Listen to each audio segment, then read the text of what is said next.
Le Seigneur soit avec vous. Évangile de Jésus-Christ selon saint Luc.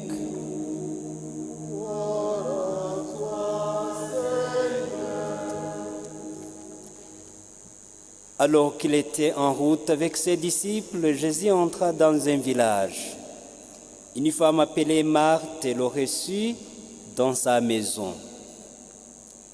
Elle avait une sœur nommée Marie qui, se tenant assise aux pieds du Seigneur, écoutait sa parole. Marthe était accaparée par les multiples occupations du service. Elle intervint et dit: Seigneur, cela ne te fait rien? Ma sœur me laisse là faire le service. Dis-lui donc de m'aider. Le Seigneur lui répondit: Marthe, Marthe, tu t'inquiètes et tu t'agites pour bien de choses. Une seule est nécessaire. Marie a choisi la meilleure part, elle ne lui sera pas enlevée. Acclamons la parole de Dieu.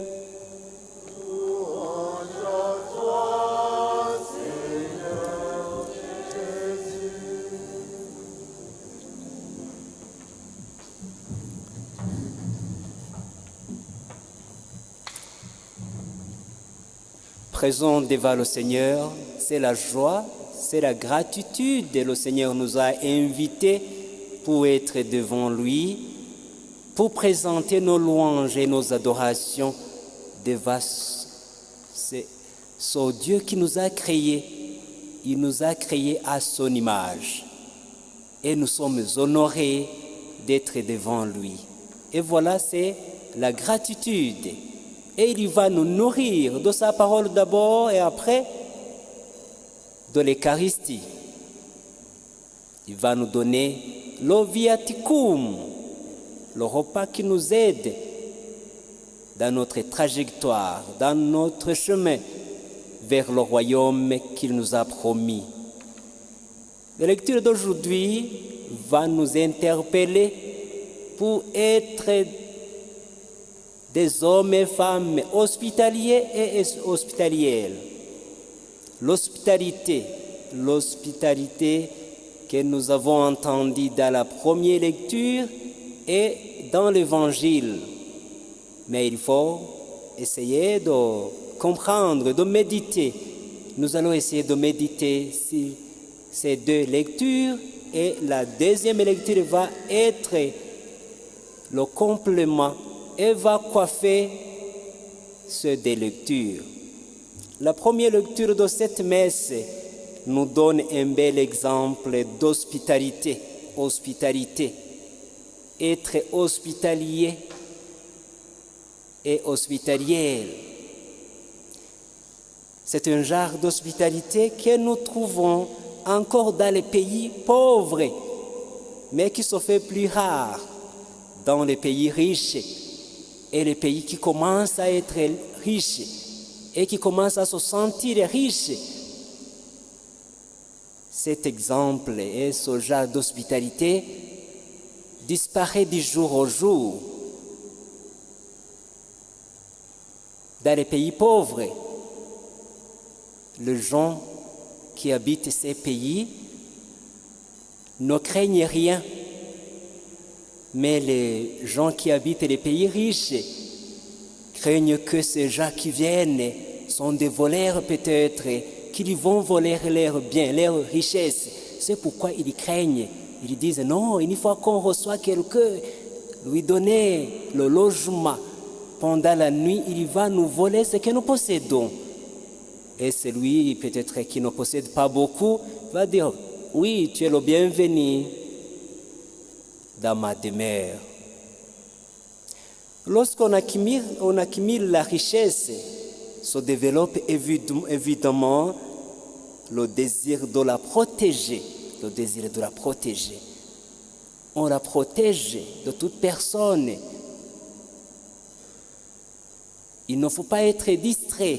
Une fois qu'on soit distrait, ces gens qui viennent et disent que nous demandons le logement, l'accommodation. Ces gens-là, pendant la nuit, pendant les heures où le possesseur de cette maison, une fois qu'il n'est pas là, cette personne-là va la prendre cette richesse. Dans l'Évangile, nous ne voyons jamais Jésus organiser des festins auxquels il inviterait les foules ou même simplement ses amis. Méditons d'abord sur la première lecture. Nous savons très bien de quoi il s'agit une fois qu'on nous parle d'Abraham. Abraham, l'ami du Seigneur, il a été appelé quand il était dans la région de Ninive, là où il habitait dans Ur des Chaldéens. Il était dans la région chaldéenne, Ninive, Iran, dans le pays Iran actuellement. Le Seigneur l'a appelé, disait, lève-toi et prends le chemin, je te montrerai là où tu seras, je te montrerai là où tu vas demeurer, là où tu vas habiter. Et Abraham, par sa foi, il n'a pas discuté avec le Seigneur. Il partait et le Seigneur l'a montré là où il allait demeurer. Et voilà, il y a 3 hommes, quand il était dans cet endroit, sous les chaînes de membres, sous le soleil, et les gens passaient. Il les a accueillis. Il disait, ne passez pas tout près de votre serviteur. Reposez-vous ici. Et je vous donnerai de l'eau. Et après, vous allez continuer. Pourquoi Abraham a reçu ces 3 personnes? Il les a reçus parce qu'il croyait au Seigneur. Il avait confiance au Seigneur qui l'appelait. Ce jour-là, quand il était dans la région de Ninive. Et par la grâce, il a reçu les anges. C'était des anges. Les anges qui portaient la bonne nouvelle à Abraham, disant que l'année prochaine, votre femme Sarah aura un garçon. Il aura un garçon. Abraham, pour lui, il n'a pas demandé, il n'a pas discuté. Sauf que Sarah a dit, non, je suis vieille, je ne peux pas concevoir, je ne peux pas mettre au monde un enfant. Lui, Sarah a rigolé. Parce qu'elle ne croyait pas. Mais Abraham avait la foi. Il avait la foi. Ces 3 hommes portaient la bonne nouvelle et Abraham les a reçus. L'hospitalité d'Abraham nous montre un bon exemple. Le bel exemple d'hospitalité d'Abraham peut nous inspirer. Peut nous inspirer parce que actuellement, recevoir quelqu'un qui vient te demander le logement, l'accommodation, tu vas avoir peur en disant c'est lui, c'est un escroc. C'est un escroc. Pendant la nuit, il va nous voler. Il va prendre nos biens. Mais Abraham ne craignait rien. Il les a reçus. Et voilà, c'était la bénédiction. C'était la bénédiction parce qu'il a reçu la bonne nouvelle d'avoir l'enfant. À l'âge avancé. L'enfant ne venait pas comme ce que nous connaissons scientifiquement, mais l'enfant est venu par la foi. Parce que ce que nous connaissons scientifiquement n'allait pas passer, parce que les gens étaient vieilles. Abraham était un vieillard. Et ça a aussi été une femme vieille, à telle condition qu'il n'allait pas concevoir et mettre au monde. Mais voilà, par la foi, ils ont reçu un petit garçon, un petit enfant.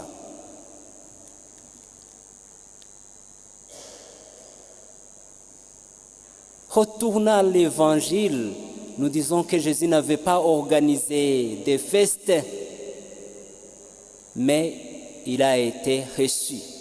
Il a été reçu chez Marthe, Marie et Lazare. Ces trois étaient les amis de Jésus. Et Jésus, voilà, était chez Marthe, Marie et Lazare. Il a été reçu. Et voilà, Marthe se précipitait pour préparer de quoi donner au nouveau venu. Et Marie se mettait aux pieds de Jésus, le signe des maîtres et des disciples. Marthe se précipitait, elle faisait tout ce qu'elle pouvait faire. Et Marie se mettait aux pieds de Jésus. Ces deux personnes nous représentent beaucoup. Marie se mettait aux pieds de Jésus, écoutez la parole. Au commencement, je disais, il faut demander l'esprit d'hospitalité et l'esprit d'écoute. Écoutez.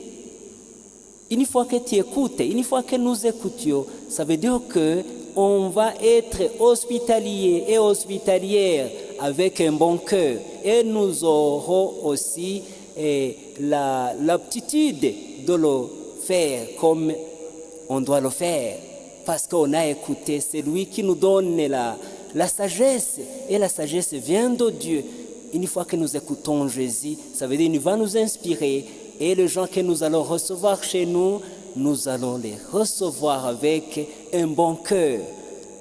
Sans se manifester aux autres, mais avec la miséricorde.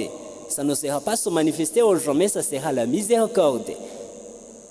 Donner l'accommodation, donner le logement à une personne qui demande cela. Ça veut dire que tu vas le faire d'une façon miséricordieuse. Ça ne sera pas se montrer, non.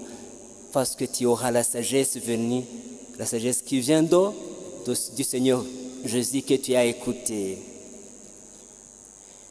Jésus aimait tout particulièrement l'hospitalité de ses amis très chers, Marthe, Marie et Lazare.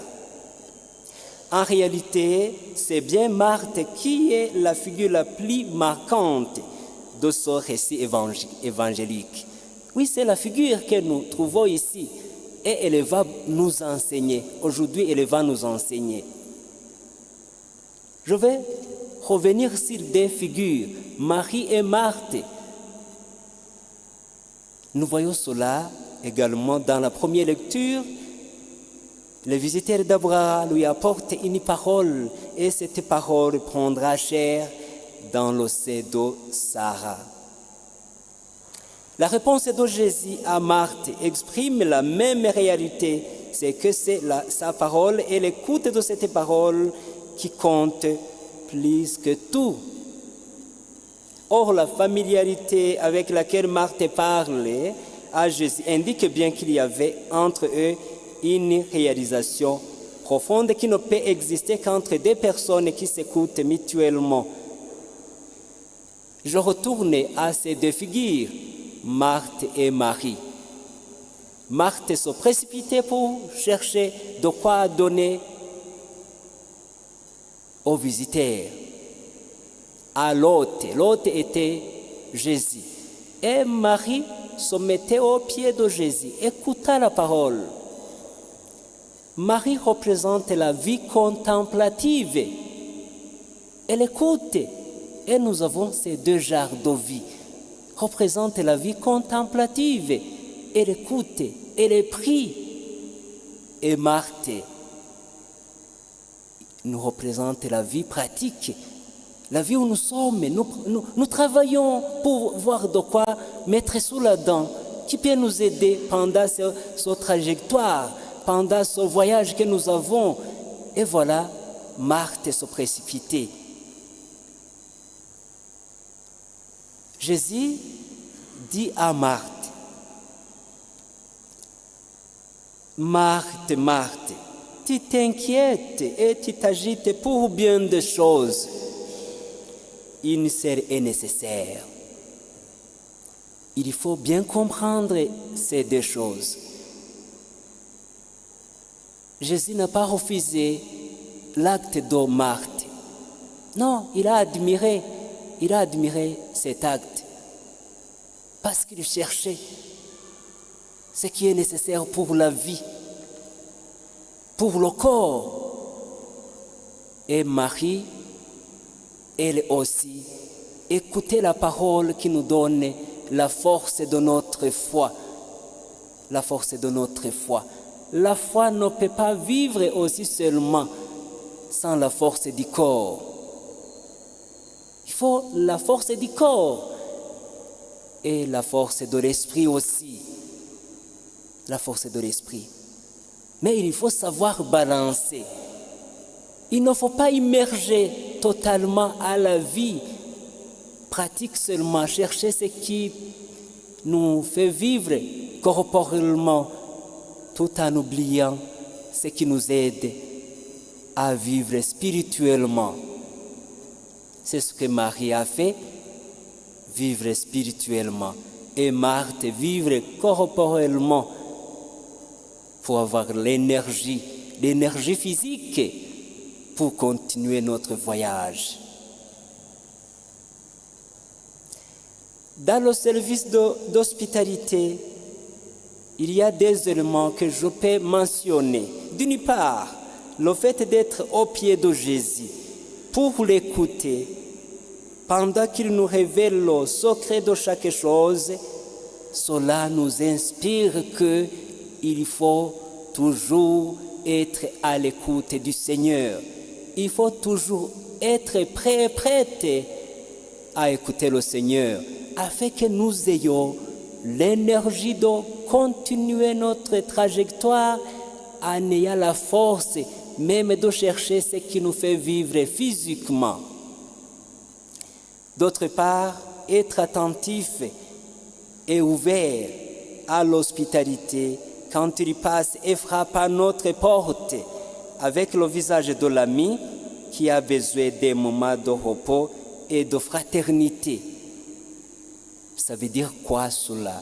Ça veut dire qu'une fois que nous avons écouté Jésus, nous aurons un cœur miséricordieux qui va écouter les gens qui nous cherchent, les gens qui ont besoin de nous, les gens qui ont besoin de logement, qui ont besoin d'hospitalité.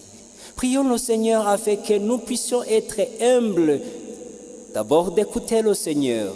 Après avoir écouté le Seigneur, il va nous inspirer la sagesse et la sagesse va nous aider à mieux chercher ce qui fait vivre notre esprit spirituellement et ce qui peut nous aider à vivre notre corps physiquement. Que le Seigneur vous bénisse et vous donne la force et l'esprit de demander au Seigneur afin qu'il vous éclaire dans votre chemin, dans notre chemin, et on aura l'occasion un jour d'être devant lui face à face.